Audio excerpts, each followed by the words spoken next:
আজিৰ পৰা আমাৰ এণ্টি লেপ্ৰচি ডে। আজি এণ্টি লেপ্ৰচি ডে। এইটো আমাৰ মেইন উদ্দেশ্য হৈছে গভৰ্ণমেণ্ট অফ ইণ্ডিয়াই আমাৰ লেপ্ৰচি যিটো নেশ্যনেল লেপ্ৰচি ইৰেডিকেশ্যন প্ৰগ্ৰামৰ আণ্ডাৰত এইবোৰ চলি আছে। আজিৰ পৰা আমাৰ এণ্টি লেপ্ৰচি ডে আৰম্ভ হ'ব। আমাৰ মেইন উদ্দেশ্য হৈছে লেপ্ৰচি কেছ যাতে আমাৰ কমিউনিটিত এটাও নাথাকে। সেইকাৰণে আমি যিমানবোৰ লেপ্ৰচি কেছ আছে সেইবোৰ আমি বাছি উলিয়াই সিহঁতক আমি বিনামূলীয়াকৈ ট্ৰিটমেণ্ট দিম, যাতে আমাৰ ভৱিষ্যতে আৰু লেপ্ৰচি আমাৰ বেলেগ মানুহৰ হ'ব নোৱাৰে। এইটো লেপ্ৰচিটো এজনৰ পৰা আনজনলৈ যায়, গতিকে সেইটো আমাৰ মেইন উদ্দেশ্য। সেইটো আমাৰ আজিৰ পৰা 15 ডেজলৈ ফৰ্টনাইটলৈ চলিব। দ্বিতীয়তে আৰু এটা, যাতে আমাৰ সমাজৰ মানুহে যাতে গম পায় যে লেপ্ৰচিৰ চিকিৎসা আছে, আমি এজ আৰ্লি এজ পচিবল আমি ট্ৰিটমেণ্টটো ল'ব লাগে। কাৰণ ট্ৰিটমেণ্ট দিলে হ'লে তেতিয়াহ'লে এই যে ডিচেবিলিটি মানে মানুহজন হেণ্ডিকেপ হৈ যায়, পংগু হৈ যায়। গতিকে ভৱিষ্যতে তেওঁৰ মানে লাইফটো দুঃখকৰ হৈ যায়। গতিকে আমি এটাও লেপ্ৰচি কেছ যাতে নাথাকে সেইটোৰ কাৰণে আমি মানুহৰ মাজত যিমানে এৱাৰনেছ হ'ব আমাৰ প্ৰগ্ৰেম সিমানে ছাকচেছফুল হ'ব। লেপ্ৰচিনো কি ৰাইজক বুজাই দিব নেকি? লেপ্ৰচিটো আগতে মানুহেতো অভিভাৱক বুলি ভাবিছিল, ছ'চিয়েল ষ্টিগমা এটা আছিলে, আমাৰ ট্ৰিটমেণ্টৰ কাৰণে অহা নাছিলে। কিন্তু বৰ্তমান এইটো এৱাৰনেছ হৈছে। এইটো মাইক্ৰ'বেক্টেৰিয়াম লেপ্ৰি বুলি এটা বীজাণুৰ দ্বাৰা হয়। এই বীজাণুটো যেতিয়া আমাৰ এজনৰ পৰা মানুহৰ মাজত জামটো থাকে, সেইটো এজনৰ পৰা আনজনলৈ যায়, ড্ৰপলেট ইনফেকশ্যন হৈছে। এইটো যেতিয়া লক্ষণটো হৈছে, যেতিয়া আমাৰ মানুহ এজন এফেক্টেড হয়, তেওঁৰ আমাৰ স্কিনত এফেক্ট কৰে। যেতিয়া স্কিনত এফেক্ট কৰিব তেতিয়া স্কিনত পেটছ হয়, লেচন হয়। মানে কেতিয়াবা লেচনটো হাইপ'পিগমেণ্টেড হয়, তাৰমানে আমাৰ শৰীৰৰ যিটো স্কিন কালাৰ আছে তাতকৈ পাতল কালাৰ হয়, কেতিয়াবা ৰেডিছ হয়, কেতিয়াবা নোডুল হিচাপে দেখা দিয়ে, স্কিনত দেখা দিয়ে সেই চিমটমটো প্ৰথমে।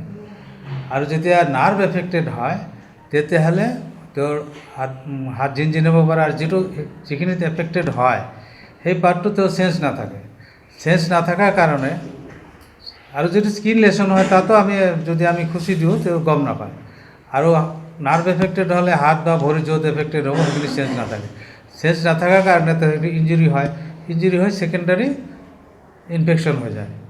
আৰু যেতিয়া চকুত এফেক্টেড ক'ব, চকুৰ নাৰ্ভ যেতিয়া এফেক্টেড হয়, ফেচিয়েল নাৰ্ভ, তেতিয়াহ'লে চকুৰ নাৰ্ভ এফেক্টেড হ'লে তেওঁ চকু বন্ধ কৰিব নোৱাৰে। সেই পেচেণ্টে বন্ধ কৰিব নোৱাৰোঁতে চকুটো মেল খাই থাকে। মেল খাই থকাৰ কাৰণে এই চকুত বিভিন্ন ধৰণৰ কমপ্লিকেশ্যন হয়, আলচাৰ হয়, ঘাঁ হৈ যায়, আৰু চকুটো এনেকৈ যে সদায় মেলি থাকে এতিয়া পোকা চোকা সোমাব পাৰে। গতিকে আল্টিমেটলি সেইটো কয় লেগ অপথেলমাইটিছ। গতিকে আল্টিমেটলি লেট ষ্টেজত এটা মানে বেয়া পৰিস্থিতি হয়। গতিকে আমি যিমান সোনকালে ট্ৰিটমেণ্টটো দিব পাৰোঁ, যদি এটা লেপ্ৰচি পেচেণ্টক আমি এটা ড'জ মেডিচিন খুৱাব পাৰোঁ আমাৰ মাল্টি ড্ৰাগ থেৰাপিৰ দ্বাৰা, এটা ড'জ দিব পাৰিলে সেই পেচেণ্টে আকৌ সেই বেমাৰটো বেলেগক স্প্ৰেড কৰিব নোৱাৰে। সেইকাৰণে আমাৰ চৰকাৰৰ উদ্দেশ্য এইটোৱে যে আমাৰ সমাজত লুপ্ত হৈ কোনো লেপ্ৰচি কেছ নাথাকে। ইয়াৰ আগতে আমি যিটো প্ৰগ্ৰাম কৰিলোঁ তাত আমি 5টা কেছ ডিটেক্ট কৰিছোঁ। সেইকেইটা ট্ৰিটমেণ্ট পাই আছে। তাৰ আগত আমাৰ আৰু 5টা কেছ ট্ৰিটমেণ্ট পাই আছিলে।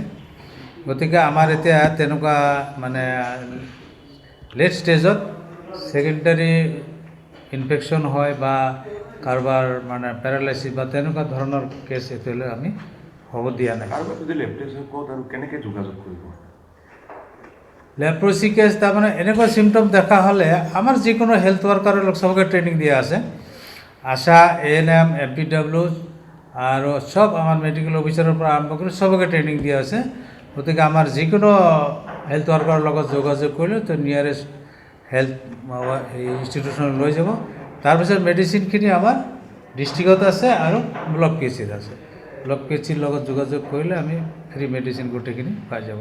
আৰু কিবা কাৰণত কাৰোবাৰ যদি হয় মানে ডিচেবিলিটি হয়, তাৰ কাৰণে আমাৰ ট্ৰিটমেণ্টৰ ব্যৱস্থা আছে। সেইটো আমাৰ গভৰ্ণমেণ্টৰ ফালৰ পৰা 8,000 টকা তাৰমানে চেংচন দিয়ে। সেইটো যিখিনি চাৰ্জাৰী লাগে ফ্ৰী অফ কষ্ট হ'ব। আৰু মেডিচিনখিনি সম্পূৰ্ণ ফ্ৰী। আশাই যে আনিব, আশাই পইচা পাব, আৰু পেচেণ্টেও তেওঁৰ ট্ৰিটমেণ্ট সময়ত যিটো গভৰ্ণমেণ্টৰ ফালৰ পৰা মেডিচিন ফ্ৰীৰ লগতে ইনচেণ্টিভ পাব। এতিয়া অভিযানটো কি মানে 15 দিনীয়া যিটো অভিযান এইটো কি কৰিব মানে আপোনালোকে? এইটো হ'ল মেইন অভিযানটো এৱাৰনেছে হয়। এৱাৰনেছ কৰি আমাৰ তাৰপিছত যদি আমি তেনেকুৱা কেছ পাওঁ সেইটো আমি ডিটেক্ট কৰি আমি এইটো ফাইনেল কৰি মানে ঘৰে ঘৰে এৱাৰনেছ কৰিব নেকি? হয়, এৱাৰনেছ আমাৰ ৱৰ্কাৰৰ থ্ৰুদি হ'ব, পাব্লিক এৱাৰনেছ হ'ব, আপোনালোকৰ থ্ৰুদি এৱাৰনেছ হ'ব। মানে অভাৰঅল মানে মেইন বস্তুটো awareness, then case detection and then আমাৰ যিখিনি ট্ৰিটমেণ্ট আমি দিব লাগে আমি multi drug therapy free treatment দিম। ঠিক আছে, থেংক ইউ।